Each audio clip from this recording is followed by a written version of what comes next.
It ain't the left side or the right side, then it must be the FinSide. It ain't the left side. Thank you, Solo D. Welcome to another episode of On The FinSide here with Kat and Paul. Follow us on Facebook, Twitter, Spreaker, iTunes, YouTube, iHeartRadio, and Spotify. Check out my Twitter, Brian Cat NFL, and Paul's Fanatic, that's with a PH, Fanatic_pick. It's been 298 days since the Dolphins' Miami Miracle, where Kenyon Drake took the ball into the end zone after a million laterals, and that was the Dolphins' last victory. It's been 10 losses in between. They got off to an 0-7 start this year, and now we can finally say that the Dolphins are not going to go 0-16 this year. They beat the New York Jets today 23-18 in a game that we did both predict for them to win. But, Paul, when you look at it, if you're the biggest Jets hater, you're loving today because the Dolphins win. But if you're in it completely for the draft position, today has to be a nightmare for those people because the Dolphins at the end of this day, right now in the first round, their picks are 4th, 16th, and 24th after the Texans and the Steelers win today. They are, and for the draft position crowd, I'm just going to politely phrase this as eat me. It's you look at what is going to be available at the top end of the draft in all seriousness. You know, right now as it stands, you've got Tua Tagovailoa, who I'm a fan of. You've got Joe Burrow, who I'm a fan of. You've got Chase Young, who I'm a fan of. And at absolute worst, if you're picking 4th, maybe you end up getting stuck with a premier left tackle in Andrew Thomas.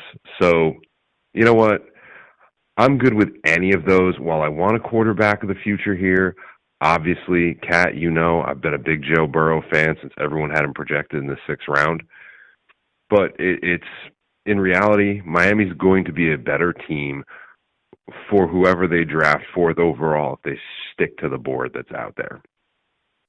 Yeah, when I look at the Dolphins, assuming they're picking the top 5, I can't get away from it has to be a quarterback. You know, I think what you're saying sounds good, but I don't think that's what the Dolphins are going to do because it has to be – I have to look at it and say, if at the end of all of this, you know, whether you win 1 game, 3 games, 4 games, whatever it is, at the end of all this, if you come away and you just come away with a left tackle or a pass rusher, I don't think that's going to solve anything, at least in the minds of a lot of Dolphins fans, even though you might be taking a better positional player. You might, but you know what? You look at it this way.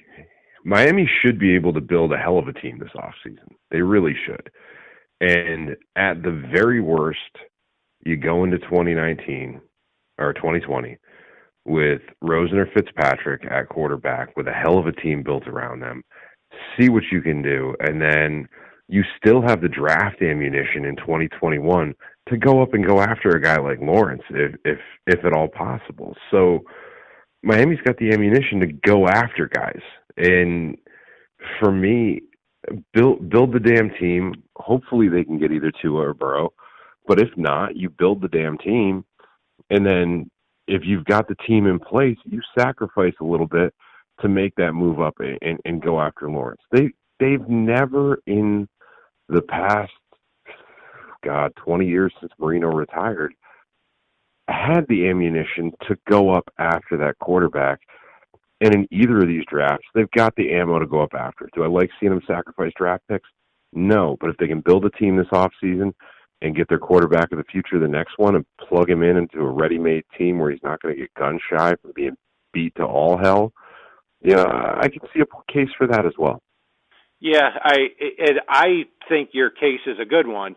I just don't think it's going to happen. And that's my big thing on it is after all of this, if you're going into next season with a Josh Rosen or a Ryan Fitzpatrick at quarterback, I think there are a lot of fans, rightfully so, that are behind this tank. I mean, you look at Twitter, and I say good for them that they actually want this for the long-term betterment of the team. But also I can understand the tank crowd, but I can also understand people wanting the Dolphins to beat the New York Jets here. So let's get into that game. We have all off season to talk about the draft and free agents, but just a quick rundown here. With 2 minutes left in the first quarter, the Jets are up 7-0 with the ball at the Dolphins' 25. Christian Wilkins gets a huge sack. That leads to a missed field goal. And over the next 14 minutes, the Dolphins put together 3 touchdown drives to make it 21-7. Ryan Fitzpatrick throws 3 touchdowns, 2 of them to Preston Williams, one of them with a great one-handed catch by Devontae Parker. They really had the edge over them all day against cornerbacks Darryl Roberts and Nate Hairston. The Jets driving down at the end of the first half, they get into the Dolphins' red zone, and they should have had a touchdown by Ryan Griffin. It was overturned. I'm not quite sure why. And then on the next play, Raekwon McMillan blitzes Darnold, interception by Jamal Wiltz, and after a safety and a field goal, it's 21-15 there at halftime. 21-12 at halftime. And then from that point, the Dolphins kind of leaned on the Jets the rest of the game, but always had the game very firmly in hand here. They did, and the Jets just didn't have an answer for them on defense when they started throwing to the big, tall wide receivers, when they started throwing to Mike Gesicki. And really, Miami didn't have to get into the business of running the ball because they didn't have a big enough lead here. And things were working with them literally outmatching the corners and linebackers with the 2 receivers and with Gesicki. I mean, Christ, Devontae Parker would have had even more yardage if they didn't have that phantom offensive pass interference call. Yeah, you bet. That was terrible. And that would have been another 30-yard play by Devontae Parker. I mean, yeah, he sold that too on that play. What a shame on that. But yeah, they still put up 2 very good stat lines. And going back to what we said before, Paul, is when I take a look at the Dolphins roster, we know it's not a talented team. In fact, I take it a step further and say it's the least talented team in the NFL. But when you look at Devontae Parker, Preston Williams, Mike Gesicki, Vince Beagle, John Jenkins, week after week, you're starting to see more and more players step up and could be contributing factors over the next couple of years. That's why if that's the case and the Dolphins do end up winning 3 or 4 games this year and don't have a top 2 or 3 pick, it will have meant that this coaching staff was very, very good this year, and a lot of the talent greatly overperformed.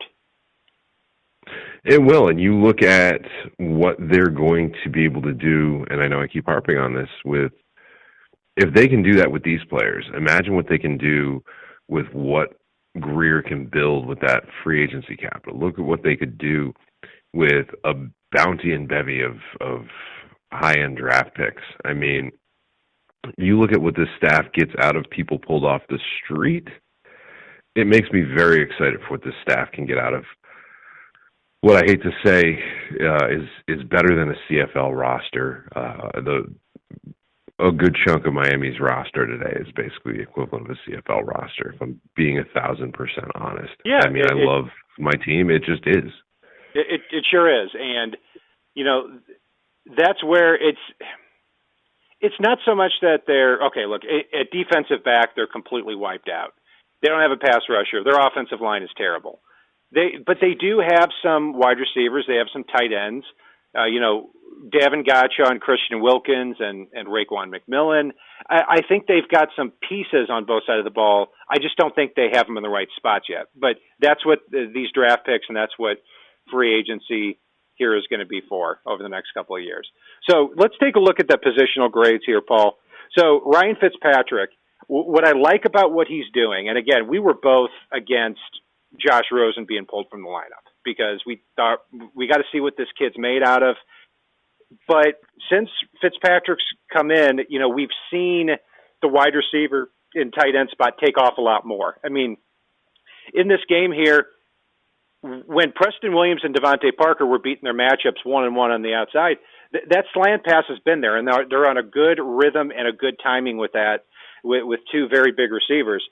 And also, too, kudos to him for being on the same page with Mike Gesicki, who had 6 catches for 95 yards. And when you look at the stat line of Ryan Fitzpatrick from when he came into the Redskins game over the last 3.5 games, 80 for 123. So he's completing 65% of his passes in the last 3.5 games, 892 yards, 7 touchdowns, 3 interceptions, quarterback rating of over 95. Not bad for somebody who doesn't have a whole heck of a lot to work with. You know, you've got to deal with the Ryan Fitzpatrick-esque mistakes. We saw that today with when he dropped the ball and it somehow became a safety. And, you know, he had a lot of passes batted down too. And I think there was another bonehead mistake that I'm forgetting along the way. But he definitely did what needed to be done to win the game.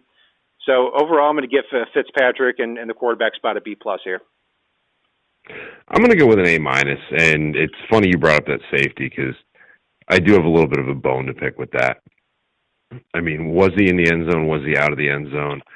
I'm still not 1,000% sure, even after seeing numerous replays in this one. And given the fact that I can't tell you with 1,000% certainty if he was in or out of the end zone when he actually got possession of the ball, that call shouldn't have been overturned whichever way it went. So if at first they had ruled it a safety, it should have stayed a safety. Because they had ruled him out at the half-yard line, that ball should have been at the half-yard line. There was no camera angle with any evidence that he was in the end zone or the ball was in the end zone at the point in time that he recovered the botched snap. So yeah, we'll just leave that at that. But in reality, he came out, he led this team. I mean, I'd still like to see Rosen in there. I want to see his development over the rest of the year because, let's face it, we're already in the off season here with this team. Win, lose, or draw. Miami is in the off season already, or preseason, or whatever we want to call it. But for me, A- for Fitzpatrick. So let me ask you this, Paul. I'll put you on the spot. Since we're talking about the off season so much, Ryan Fitzpatrick is due $5.5 million next year. The Dolphins have $150 million to spend. If Ryan Fitzpatrick continues to play at this level for the rest of the year, do you bring him back at $5.5 million next year and not start him, but have him in the quarterback room and have him at least in a worst case scenario as a really good backup? See, for me right now, I don't have a clear-cut answer because I need to see what Rosen has. If Rosen doesn't have it, hell yeah, bring Fitzpatrick back. If Rosen develops over the course of the final, weeks of the season or 2 months of the season, maybe you don't, and you can spend that money elsewhere, like improving the offensive line or improving the secondary or, getting a premier pass rusher. I mean, it'd be nice to have that answer. I'll tell you that for sure. Yeah, I mean, we'll see about that. I don't know if Rosen's going to get that shot again, and I really wouldn't mind either if Rosen is that third quarterback, and maybe you can try to flip him for, I don't know, maybe a 4th or 5th round pick if he has any value left. But anyway, we're going off on a little bit of a tangent there. I knew that would happen when I asked it, but let's go on to the running back spot there, Paul. I'll throw it to you. Oh, God, this should be an incomplete. I mean, they didn't have a lot of attempts today, but they didn't do a huge amount with the attempts that they had in this game. I mean, Mark Walton, I believe, had 2.5 yards per carry, 2.7 yards per carry. He did have a couple of nice runs. You look at the receiving game with these guys, he only had 3 catches for 12 yards, and Kalen Ballage was just Ballage-ish. I apologize. Ballage had the 2.7, Walton had 2.4, and that tells you right there. They weren't able to get a lot going in the run game, but they also didn't have a huge number of attempts. So for me, I'll give them a C-, but it's really an incomplete at this point. Yeah, I'm going to go with a D for a lot of the reasons you said there. Mark Walton, 12 carries for 29 yards. Not many holes to run through. I thought he ran better today. I thought Kalen Ballage had the holes, but 7 carries, 19 yards. He did get up to 2 yards a carry on the season, though. So kudos to Kalen Ballage for that. But, yeah, I'd like to see Walton back. I don't want to see Ballage anywhere in the building unless he's going to show something. But I don't see that happening. So I'm going to go with a D. at the running back spot. Receivers and tight ends. I'll throw it back to you again there, Paul, because I don't want to just stick you with running back and then take it all of myself on wide receiver and tight end. I was going to say, are you taking all the good grades and sticking me with all the bad? God.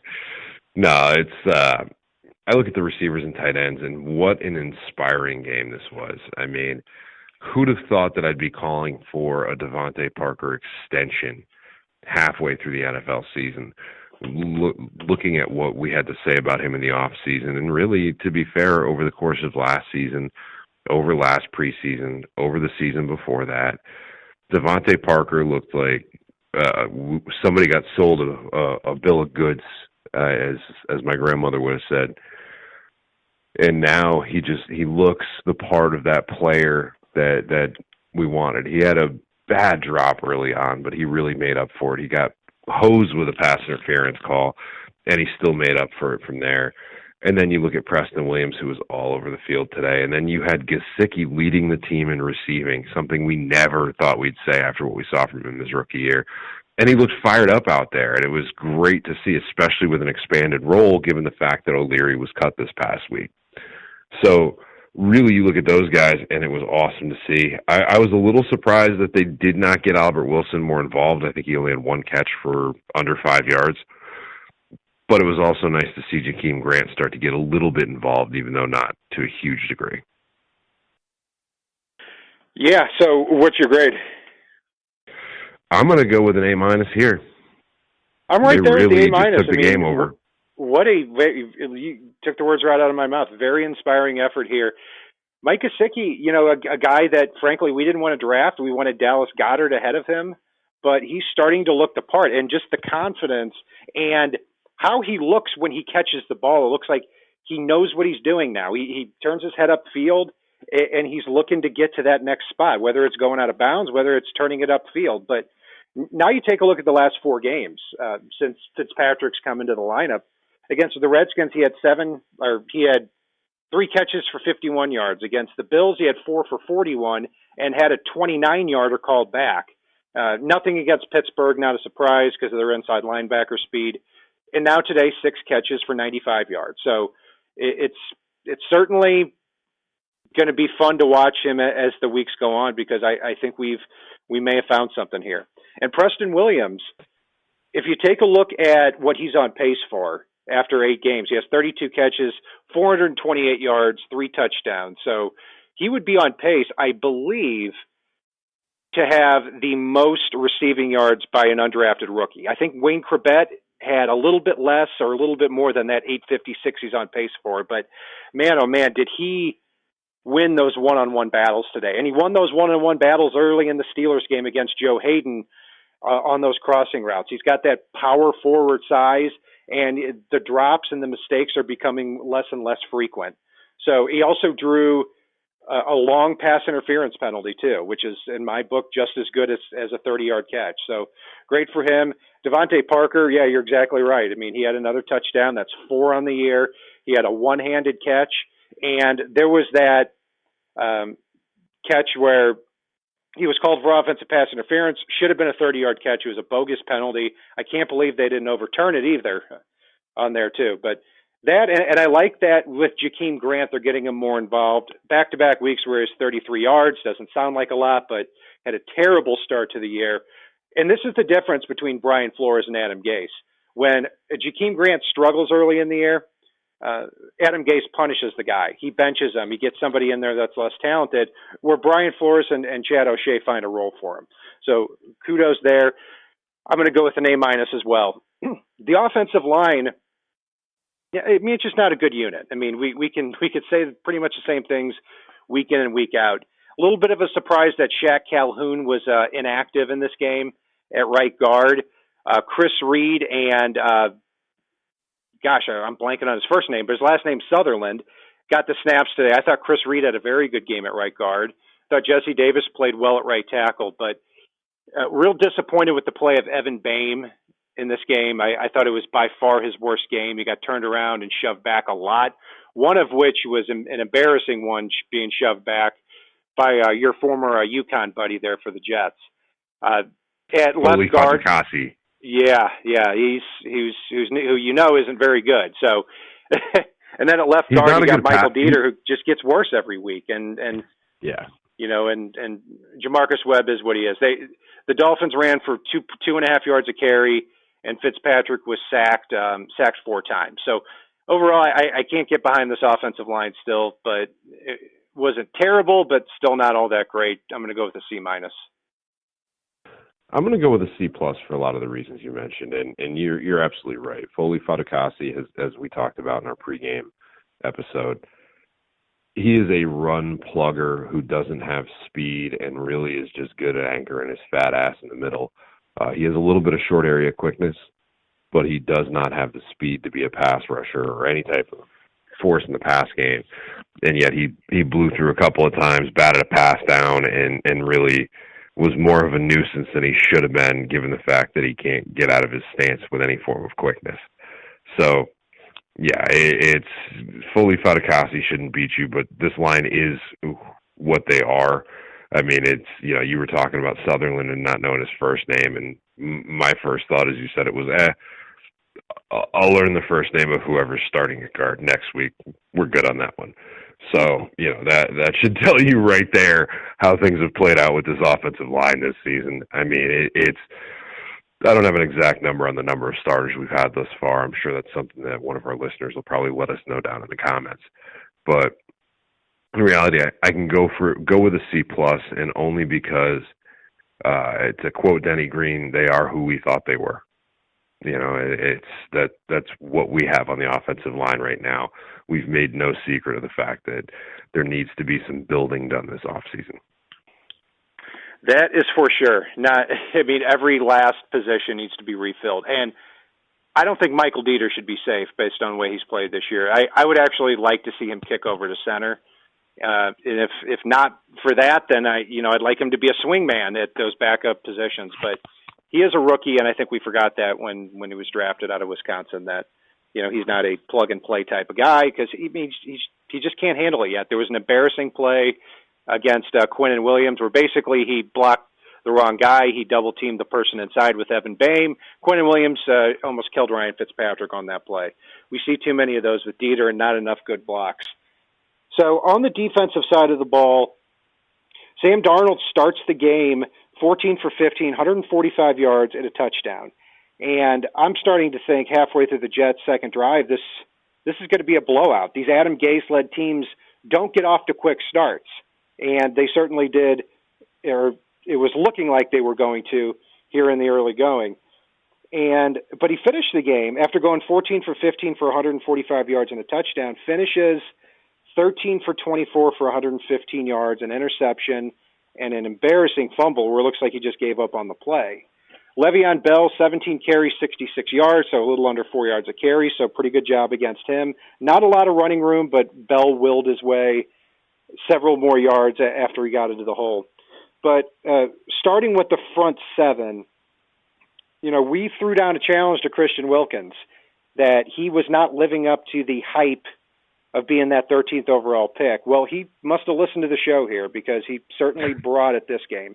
That sack on Sam Darnold in the Jets' second drive, if he doesn't get that, then the Jets may be up 10-0, and who knows how that game goes with the Jets up 2 scores. So dominant defensive performance from him, and Davin Gotcha was his usual solid self. Vince Beagle continues to get in the backfield, even if he's not causing sacks. He's creating havoc back there. Taco Charlton, he missed an easy touchdown after Darnold missed the snap.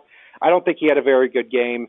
Charles Harris may have actually played the best game I've seen in a long time, which isn't saying much, but pretty good game from him. Raekwon McMillan had caused that interception. So yeah, overall pretty solid game there from the front seven. Not a great pass rush, but certainly enough of a pass rush. So I'm going to give them, when I look at the front seven, I'm going to go ahead and give them a solid B. I'm going to go with a B+ for the front seven for a lot of the reasons you said. I really like the performance from Wilkins and Godchow in the middle. I know I was pretty critical of Wilkins in our pregame episode, so like you said, he must have listened to the show and said, F you guys, I'm throwing you guys on the Coke bus this week. But in reality, you look at the fact that they held a pretty damn good running back in Le'Veon Bell to 3.9 yards per carry. You look at the fact that they did hit Darnold a little more often than the stat line is going to reflect in the sack numbers. Rake McMillan and Vince Beagle continue to be an absolute nuisance in the backfield. And I agree. It's I think I messaged you partway through the second quarter with the fact that, I watched two plays in a row where it almost looked like Charles Harris had an explosive first step, and I was confused.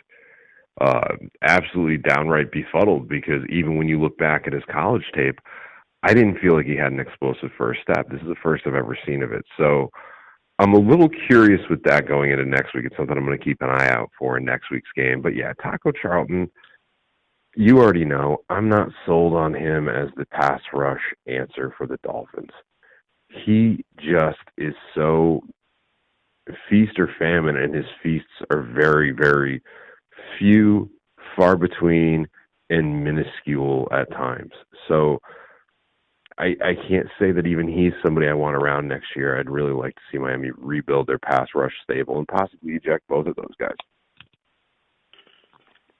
Yeah, I certainly don't see Charles Harris, Taco Charlton, and Robert Kindiche being part of this future. I mean, they're former first-round bust. Rarely does that get turned around. So, yeah, I'm not very hopeful really about any of the three guys. But Taco Charlton does have 4 sacks this year. Hopefully, he continues to get better and better. He's a long, thin pass rusher. So, yeah, but I mean, other than getting 1 or 2 plays a game where he gets some pressure or he gets a sack, where he always seems to be in the right place at the right time, not exactly somebody I'm incredibly hopeful for either, even though he has shown flashes. At defensive back, the Dolphins did not have Xavier Howard. He's out for the year. They didn't even have Ken Webster, and I'm hoping the Dolphins can get him back soon, because I do think he has a lot of promise still. Eric Rowe plays safety with Bobby McCain back there. These cornerbacks, even though when we're talking about 5th, 6th, 7th cornerbacks, they certainly play their butts off. That's for sure. I mean, Ryan Lewis, Chris Lamons, excuse me. These types of players, yeah, they probably should not be starting in NFL games, to be quite honest with you. But they get out there and they look a lot stickier in man-to-man coverage than I would have thought. So when you look at how they recovered after Darnold, completes 14 of his 15 passes, I've got to tip my hats to them, not just because of the effort, but also because of how they played in the last 3 quarters of the game. So I'm going to give them a B. Yeah, and you look at the end of this one, that last drive that the Jets had, and really Sam got maybe, 70 yards against garbage time prevent defense at the end of the game there. So they really held Sam to just over 200 yards, I think, in this game. And you look back at that, or actually possibly even just under 200 yards, not counting the garbage time prevent, dink and dunk garbage that they got there. And then you look back at the things that they were able to do. The fact that Jamal Wiltz was able to jump that route after the Ryan Griffin bobble in the end zone. You look at the fact that Nick Needham was able to come up with an absolutely critical, crucial monster sack of Sam Darnold. And what really is a ghost of a secondary right now sure did seem to have Sam Darnold seeing ghosts, like we heard him on Mic'd Up a few weeks ago. So I can easily give these guys, you know what, I'm going to give these guys an A- again, because they really did a great job against a pretty good receiving core in this game. Yeah, I'd give him an A- if it were for effort. I can't quite give him that high grade, because Darnold still threw for 260 yards, and they came out swinging. But man, oh man, Brian Flores has this defense playing above their talent level. And yeah, I can't wait to see what happens when they actually have 11 starting caliber players here.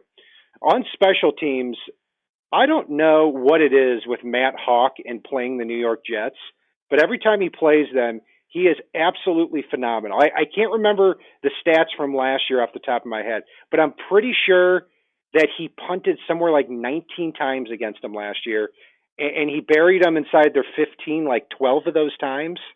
And in this game, what a huge play early on when the Dolphins are down 7-0, and then they go 3 and out on their first drive, and they need a huge punt, and Matt Hawk bombs it 60 plus yards, and the Jets have the ball back at their own 30 something. So the big kick there, and then he shoves them back inside their own 15-yard line 2 more times in this game. So kudos to him. I just hope he can play consistently at the level that he's shown over the last 3 or 4 games.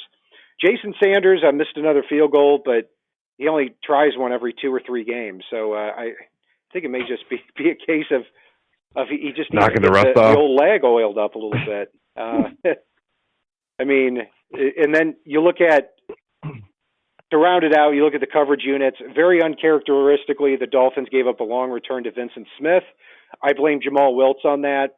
He had him for the tackle. He broke it, and then he went another about 60 yards. Luckily, Wiltz came back a few plays later and got that interception, so he certainly made up for it. Jakeem Grant is trying to do too much on returns again. Preston Williams, even though he's doing his job on punt returns, with how valuable he is to the receiving unit, I just don't want to see him back there. I think that's an additional hit he has to take, and yeah, I'm not quite sure about that. But overall, the special teams unit with Hawk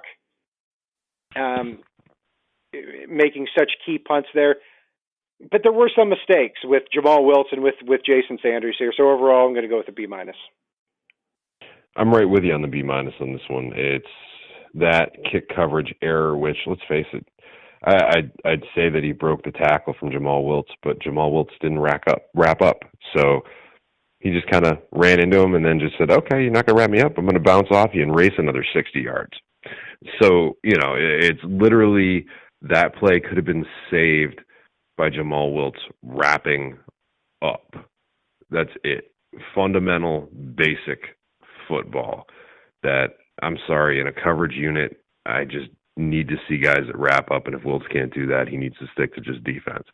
I'm glad he made up for it a few plays later, but that doesn't excuse him on special teams for me. I'm with you on Matt Hawk. I'm a little disappointed in Jason Sanders, to be 1,000% honest here. And, it's Miami's not a good enough team to get away with missing numerous field goals in a year. And, no matter how often it is, we need to see Sanders get more reliable in that kicking game. I'm tired of there being some facet of special teams each week that we have to go, if only that had been better. You know what? Special teams is something that should be a bread and butter, even when you're stuck trying to rebuild at other positions. I mean, the special teams should be able to be reliable based on the units that are there, based on the fact that they've got so many young players that are hungry to be in the NFL at all, let alone, on a game day roster. And, their coverage unit blows a play like that. It's not a good look for me. And yeah, I'll give him a B-, but it's not a happy one. It's always something. There's no doubt about that. So, Paul, who's your player of the game and who's your Coke Bus player of the game? Player of the game, I've got to give it to Mike Gesicki. Some of it's the surprise at his development this year, but really I've got to give it to Gesicki. I almost gave it to Christian Wilkins, but Gesicki was such a goddamn pest to that Jets defense, and they didn't really have an answer for him in this one. And we've talked about him so many times already in this episode that, yeah, I've got to go with Gesicki on this one. As far as a Coke Bus player, I'm going to go with Evan Boehm, even though I like him here. I like him for the future. I want him to be part of this roster as we move forward.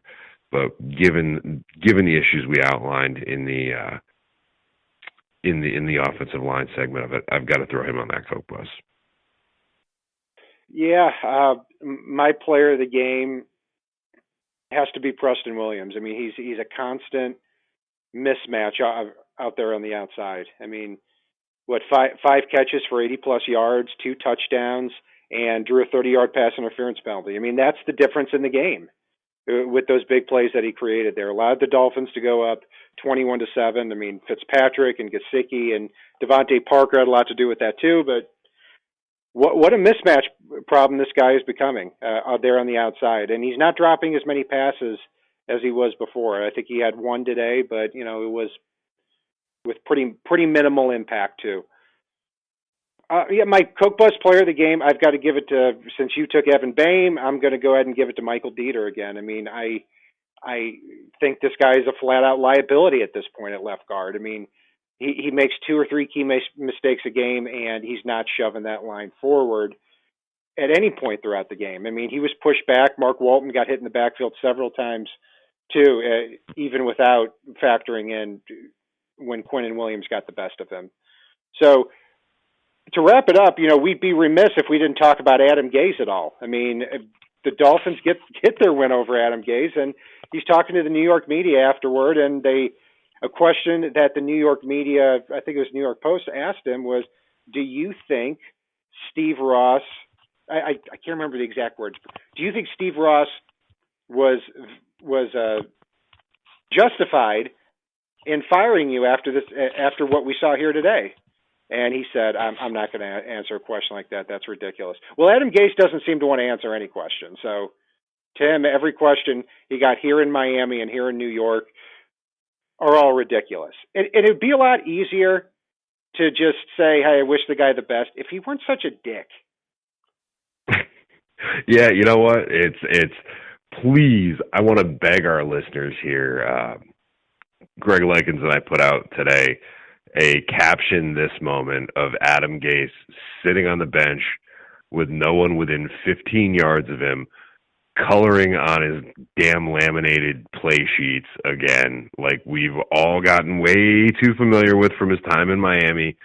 And the fact that he looked like such a prick sitting by himself when he's supposed to be up head coaching a game. Yeah, let's. So if you're listening to this, please go out and throw a caption on that one. It's, we're having a little bit of fun there, but you know what? I heard a lot of Dolphins fans were chanting "Fire Gase." No.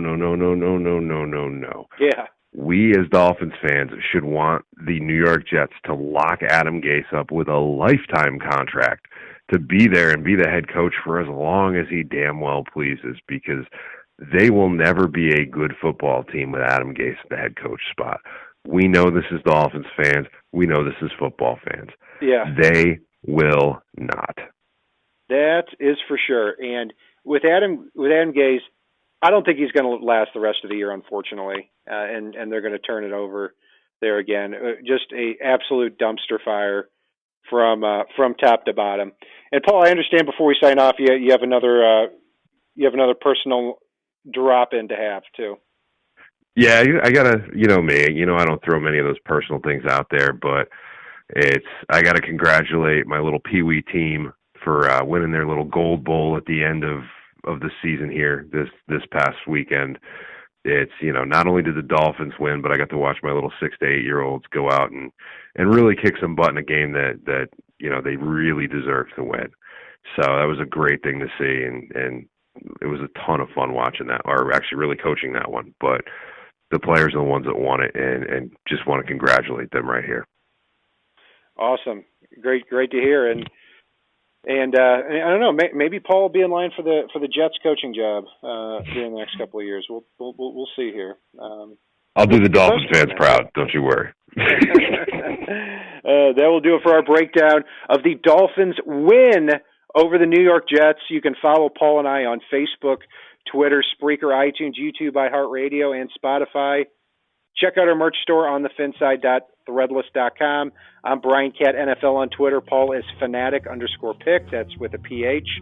And if it's not on the right side and it's not on the left side, it is on the fin side. Solo D, take us home. It ain't the left side or the right side, then it must be the fin side.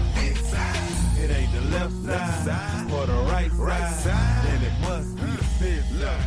Listen, Dolphins fans across the land all tuning in to see what Brian Cat